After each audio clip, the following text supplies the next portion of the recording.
Have you ever felt heaviness, swelling, or aching in your legs, especially at the end of the day? You're not alone.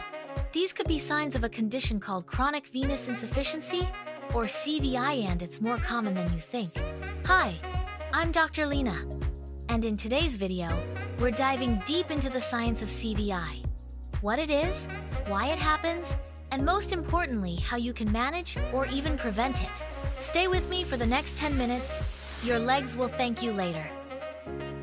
Leg veins contain one-way valves to ensure blood flows toward the heart, counteracting gravity. These valves open to permit upward blood flow and close to prevent backflow. The one-way valve system in leg veins maintains efficient circulation from the lower extremities. Chronic venous insufficiency, CVI, involves damage or weakening of the valves in veins.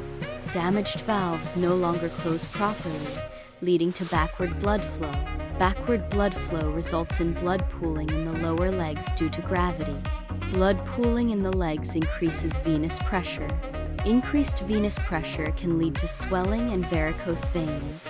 Severe cases of blood pooling can result in skin discoloration and venous ulcers. Chronic venous insufficiency, CVI, affects a notable portion of the adult population, particularly those over 50 years of age. Studies indicate that up to 40% of adults over 50 may experience chronic venous insufficiency. Risk factors for CVI include sedentary lifestyles, obesity, deep vein thrombosis, DVT, and a family history of venous disorders. The elasticity of vein walls and valves decreases with age, increasing susceptibility to chronic venous insufficiency, CVI.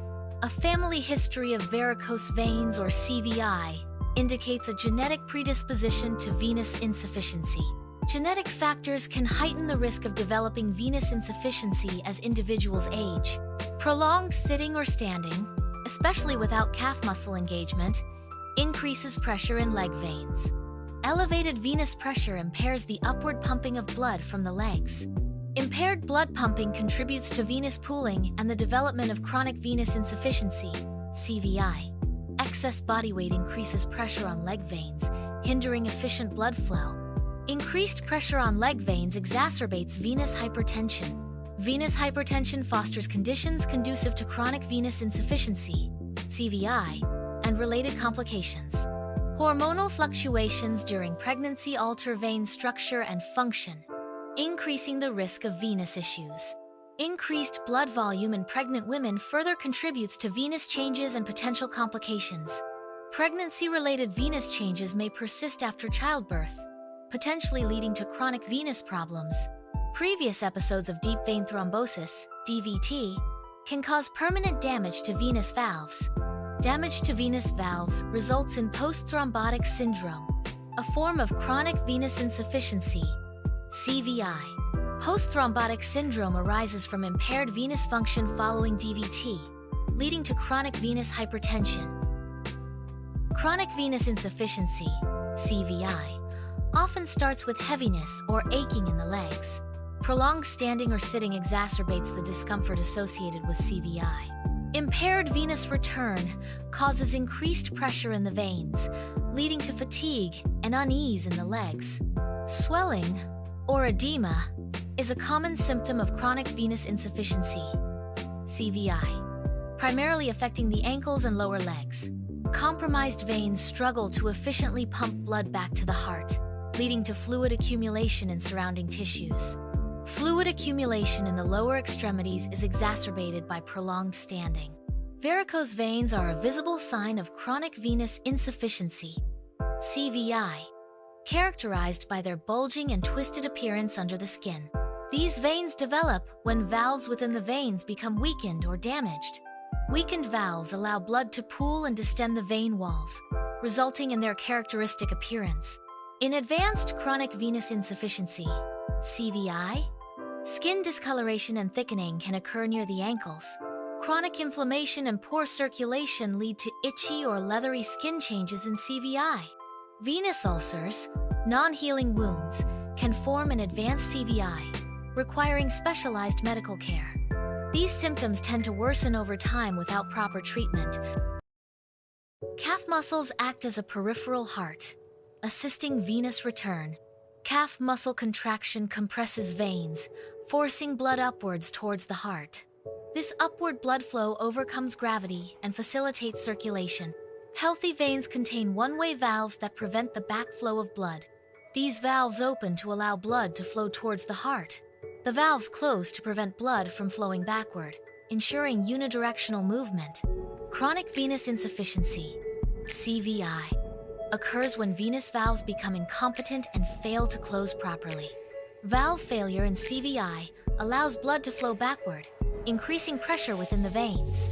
Elevated venous pressure, or venous hypertension, can lead to vein dilation and inflammation over time. This chronic pressure damages tissue and leads to visible symptoms like varicose veins and ulcer. Daily walking promotes better blood circulation in the legs, reducing venous pressure. Regular physical activity strengthens calf muscles, which act as a pump to facilitate venous return. Enhanced venous return alleviates symptoms of chronic venous insufficiency, CVI. Elevating the legs above heart level aids in reducing swelling associated with chronic venous insufficiency, CVI. Gravity assists in draining blood from the lower extremities, easing pressure on the veins. Regular leg elevation, performed several times daily, can alleviate discomfort related to CVI. Compression stockings apply graduated pressure to the legs, aiding venous function. External pressure narrows distended veins, improving valve function. Improved venous function reduces edema by preventing blood pooling. Venoactive drugs, including diosmin and horse chestnut extract, can improve venous tone. These medications help strengthen vein walls and enhance microcirculation. Venoactive drugs reduce inflammation, diminishing symptoms like pain and swelling. Endovenous laser therapy, EVLT, and radiofrequency ablation, RFA, use heat to close off damaged veins. Sclerotherapy involves injecting a solution into faulty veins to collapse them. Phlebectomy surgically removes varicose veins through small incisions, improving venous circulation. Prevention is powerful. Here's what you can do daily. Moving every 30-60 minutes is crucial for vein health due to the circulatory impairment caused by prolonged sitting or standing. Leg muscle contractions during movement pump blood back to the heart, reducing venous pressure.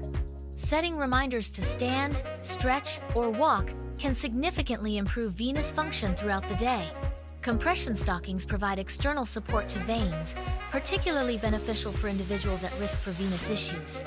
External pressure from compression stockings narrows veins, increasing blood flow velocity and reducing venous pressure. Consistent use of compression wear can alleviate symptoms like swelling and discomfort, while also preventing the progression of venous disease. Maintaining a healthy weight reduces strain on the circulatory system. Excess weight increases pressure in the abdominal area, impeding blood flow from the legs back to the heart. Adopting a balanced diet and engaging in regular physical activity supports healthier venous function and reduces the risk of venous problems. Thanks for watching. Chronic venous insufficiency might sound complicated, but knowledge is your first step to healthier legs. Like, subscribe, and drop your questions in the comments. I answer every one. And let us know, what would you like to learn about next in medical science?